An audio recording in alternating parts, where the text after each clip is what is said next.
গত কদিন ধরে এই মানহানি বিষয়ক 2-3টা নিউজ আমার খুব চোখে পড়ছে।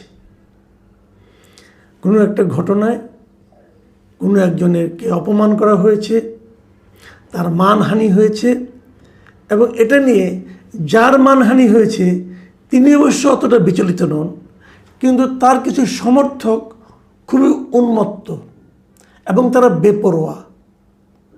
এই সমস্ত ঘটনা ঘটছে।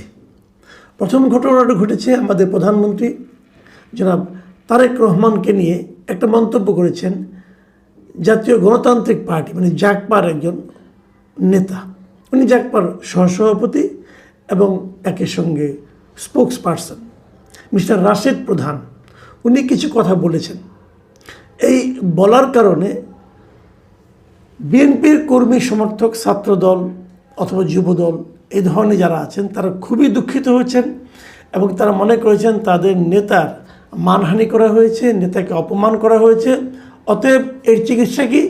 এর চিকিৎসা হলো যে রাশেদ প্রধানের বাড়ি ভাঙচুর করা, রাশেদ প্রধানের যে অফিস পঞ্চগড়ের সে অফিস ভাঙচুর করা, তার বিরুদ্ধে মিছিল করা এবং তাকে পঞ্চগড়ে অবাঞ্ছিত ঘোষণা করা।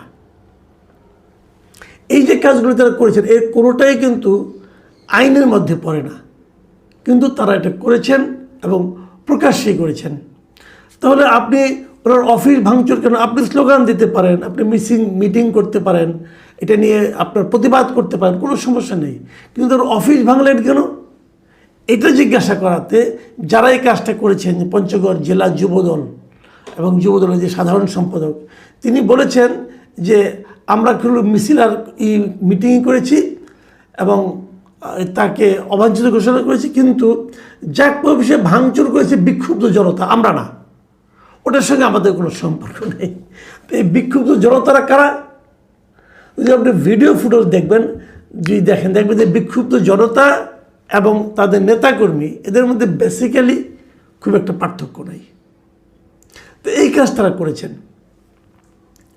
আবার এর একদিন পরে দেখলাম যে এটা নিয়ে ওই রাশেদ প্রধান উনি আবার একটা প্রেস কনফারেন্স করেছেন, করে উনি আবার ব্যাখ্যা করেছেন যে উনি কী শব্দটা ব্যবহার করেছেন। উনি কুলাঙ্গার শব্দটা ব্যবহার করেছেন। এই কুলাঙ্গারের উনি একটা ব্যাখ্যা দিয়েছেন, কুলাঙ্গার বলতে কী বোঝায় না বোঝায় নানা কিছু। তো এই বিষয়টা নিয়ে মানে এত হইচইয়ের কী দরকার ছিল? আমি এই কথাটাই বলতে যাচ্ছি। দেখুন, রাশেদ প্রধানের এই বক্তব্যটা আমি শুনেছি, ভিডিও তো পাওয়াই যায়, আজকাল সবই পাওয়া যায়, এবং বক্তব্যটা আমার পছন্দ হয় নাই। আমার কাছে মোটামুটি অরুচিকর একটা বক্তব্য মনে হয়েছে। এবং রাশেদ প্রধানকে আমার একজন পলিটিক্যাল লিডার হিসাবে মানতে কষ্ট হয়েছে যে এরকম একটা লোক একটা রাজনৈতিক দলের এরকম ভাষা যিনি ব্যবহার করেন, তিনি একটা রাজনৈতিক দলের এত গুরুত্বপূর্ণ নেতা হন কিভাবে, এটাও আমি ঠিক ভালোভাবে বুঝতে পারিনি। তারপরে ওনার যে ব্যক্তিগত শিক্ষা, যে রুচি, তার মাধ্যমে তিনি কথা বলবেন। যেমন আমি যখন কথা বলি, আমি কিন্তু আমার নিজস্ব যে জ্ঞান, আমার যে বুদ্ধিমত্তা, আমার যে মানে পরিবার থেকে আমার যে শিক্ষা, যে রুচি, আমি কিন্তু তার বাইরে যেতে পারবো না, আমাকে এখানেই থাকতে হবে। এবং আমার চিন্তা ভাবনা সব কিছু কিন্তু আমার মুখ দিয়ে উচ্চারিত কথার মাধ্যমেই আপনি টের পেয়ে যাবেন যে এই লোকটা কোন বংশের, এই লোকটা কীরকম শিক্ষা, এই লোকটা কীরকম চিন্তা, এটা কিন্তু আপনি বুঝে যাবেন। কাজে রাশেদ প্রধানও তাই করেছেন। এখন সব মানুষ তো আপনার মতো হবে না, সব মানুষ তো আপনার মতো কথা বলবেও না। তো উনি বলেছেন আমার পার্সোনালি ভালো লাগেনি।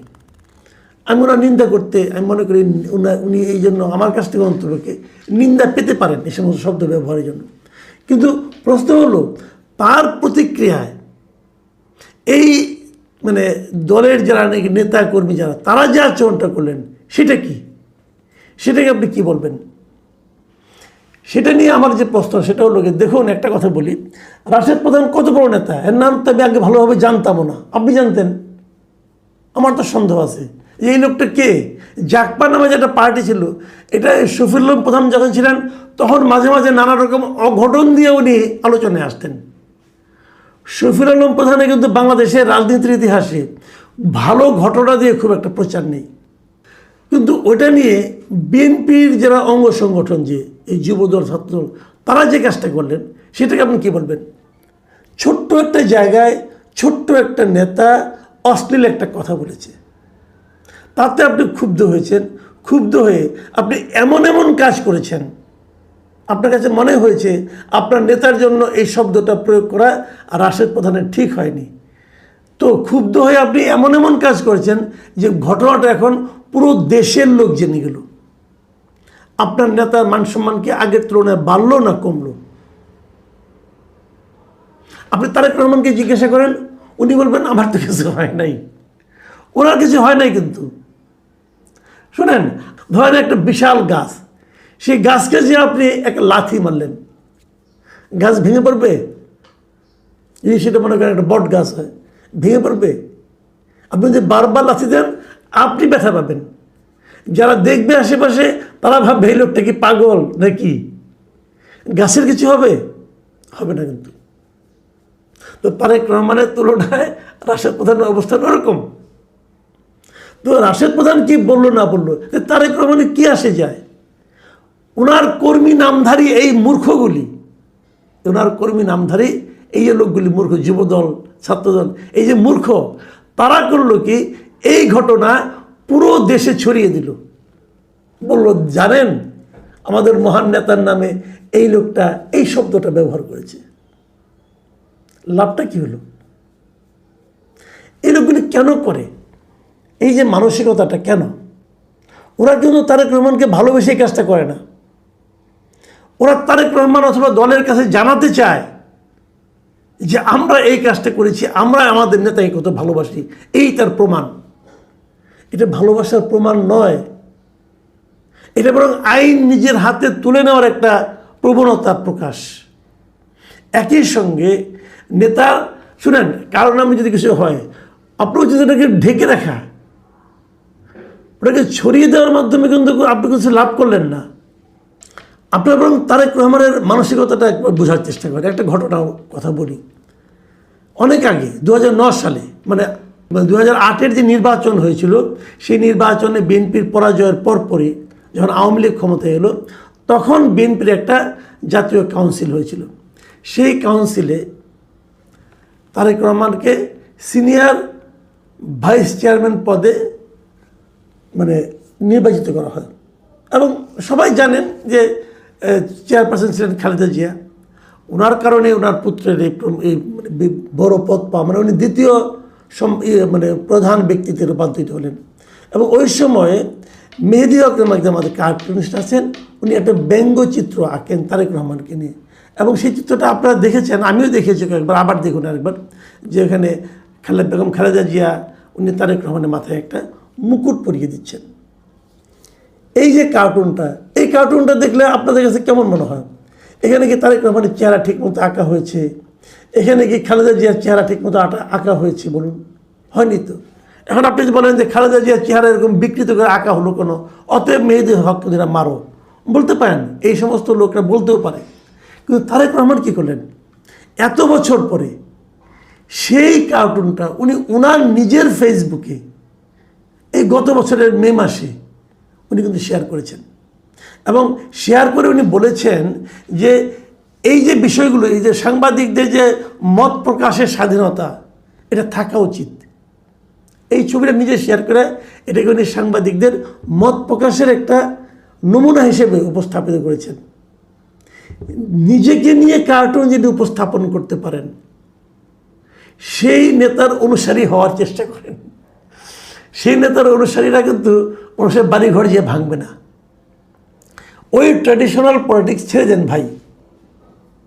দেখুন, আমরা আরেকটা জিনিস দেখলাম, এর মাঝে আমাদের যিনি চিফ হুইপ আছেন, সেই চিফ হুইপের বিষয়ক একটা ব্যঙ্গাত্মক, তাকে নিয়ে তার একটা মন্তব্যকে কেন্দ্র করে, এই তিমি এবং হাঙ্গর খাওয়া দাওয়াত বিষয়ে একটা মন্তব্য উনি করেছিলেন। সেই মন্তব্যকে তৈরি করে একটা ব্যঙ্গাত্মক কার্টুন শেয়ার করেছিলেন হাসান নাসিম নামের একজন যুবক। এবং এতে ওই চিফ হুইপের একনিষ্ঠ কর্মী পরিচয় দিয়ে মিস্টার নজরুল ইসলাম নামে এক ব্যক্তি, তিনি যে সাইবার সুরক্ষা অধ্যাদেশ, এই অধ্যাদেশের অধীনে ওই হাসান নাসিমের বিরুদ্ধে মামলা করে দেয়। এবং মামলার পর কী হয়েছে, তাকে পুলিশ বীর পুলিশটা বুঝেন না, ক্ষমতাধরের একনিষ্ঠ কর্মী হামলা করছে, তাকে যে ধরে নিয়ে আসছে এবং ধরার পর তাকে আদালতে উপস্থাপন করে তাকে কারাগারেও পাঠিয়ে দেওয়া হয়েছে হাসান নাসিমকে। অপরাধটা কি? সেটা কার্টুন শেয়ার করেছে কেবল সামাজিক মাধ্যমে। তো আমার প্রথম প্রশ্নটা হলো, এই যে নজরুল ইসলাম ভদ্রলোক উনি একনিষ্ঠ কর্মী চিফ হুইপের, চিফ হুইপের একনিষ্ঠ কর্মী হয় কেমন কিনা? কর্মী হবে দলের। চিফ হুইপ কি দলের মধ্যে আরেকটা দল করেছেন যে ওনার আবার একনিষ্ঠ কিছু কর্মী আছে? এবং উনি চিফ হুইপকে খুশি করার জন্য যে মামলা করে বসছেন। চিফ হুইপ উদার মানুষ। এই প্রসঙ্গটা যখন নাকি জাতীয় সংসদে হাসনাত আবদুল্লাহ তুলেছেন, তখন এই উদার চিফ হুইপ বলেছেন যদি ওনার বিরুদ্ধে অন্য কোনো মামলা না থাকে তাহলে তাকে যেন ছেড়ে দেওয়া হয়। ভাই, গ্রেপ্তার তো আপনার কথা করা হয় নাই, আপনার রিকোয়েস্টে ছেড়েই দিবে কী হবে? আপনি তো এই মামলার বাদীও না, মামলার বাদী হলো নজরুল ইসলাম, আপনার একনিষ্ঠ কর্মী। আপনি বরং বলতে পারতেন যে ওই একনিষ্ঠ কর্মীকে আমি ডিজোন করছি, এই ধরনের কর্মী আমার দরকার নাই, এটা বলতে পারছেন? বলতে পারেন নাই। আপনি ছেড়ে দেওয়ার কে? আপনি বললে ছেড়ে দেবে? কোন আইনে ছাড়বে? আপনি আমাকে বলেন। পুলিশ তাকে একটা মামলা, নির্দিষ্ট মামলায় গ্রেপ্তার করে আদালতে পাঠিয়েছে, আদালত তাকে জেলে পাঠিয়েছে। এখানে চিফ হুইপ সাহেব আপনি কোথায়? আপনি তো কোথাও নাই, আপনি মামলার বাদীও না, আপনি ছাড়তে বলেন কিভাবে? এটাই হলো আমাদের দেশের রাজনীতি। আমাদের দেশের রাজনীতিবিদরা মনে করেন যে ওনারাই হলো আইন, ওনারাই বিচারক, ওনারাই সিদ্ধান্ত দেন, ওনারাই রায় দেন। আপনার যেটা করণীয় সেটা হলো নজরুল ইসলামকে বলা যে তুমি মামলা প্রত্যাহার করে নাও, এবং 2 নম্বর হলো তুমি আমার একনিষ্ঠ কর্মী নাও, তুমি আমার জন্য ক্ষতিকর ব্যক্তি। মাথায় রাখুন, এই ধরনের যে প্রবণতা, এই প্রবণতাটা খুবই খারাপ। আপনাদের মনে আছে কিনা জানি না, 2018 সালের একটা টেলিভিশন টক শোতে ব্যারিস্টার মইনুল হোসেন একজন সাংবাদিক মাসুদা ভাট্টিকে নিয়ে কিছু অশোভন মন্তব্য করেছিলেন। সে কারণে তার বিরুদ্ধে সারা দেশে 22টা মামলা হয়েছিল, ওনাকে গ্রেপ্তারও হতে হয়েছিল। তো যদি মাসুদা ভাট্টির মান সম্মান যে থাকে, তাহলে এই 22টির জন্য মামলা সারা দেশে করতে হবে কেন? যার মান হানি হয়েছে তিনি মামলা করবেন, তার কর্মীদের মামলা করতে হবে কেন? এবং কর্মীদের এরকম মামলা পুলিশই বা গ্রহণ করবে কেন? আদালতে বা কেন জিজ্ঞাসা করবে না? ভাই, মান যার হানি হয়েছে তিনি মামলা করেন, আপনি কে? এই প্রবণতা আমরা সবসময় দেখে এসেছি। প্রধানমন্ত্রীর অনুগত লোকেরা প্রধানমন্ত্রীর মানহানি হয়েছে বলে মামলা করেন। যার মানহানি হলো তিনি মামলা করলেন না, আরেকজন লোক মামলা করলো। তার যে মানহানি হয়েছে এটা ওই ভদ্রলোক কী করে বুঝলো? তার সঙ্গে তার দেখা হয়েছিল, সে তাকে বলেছিল ভাই আমার মানহানি হয়েছে, তুমি যে আমার পক্ষে একটা মামলা করে দাও। আমরা এটা কিন্তু হাসিনার আমলে প্রচুর দেখেছি। তো সেই প্রবণতা আমাদের যদি আবারও দেখতে হয়, তাহলে এত রক্তক্ষয়ের মাধ্যমে হাসিনার মতো স্বৈরাচারী শাসককে বিদায় করে আমাদের কী লাভ হলো?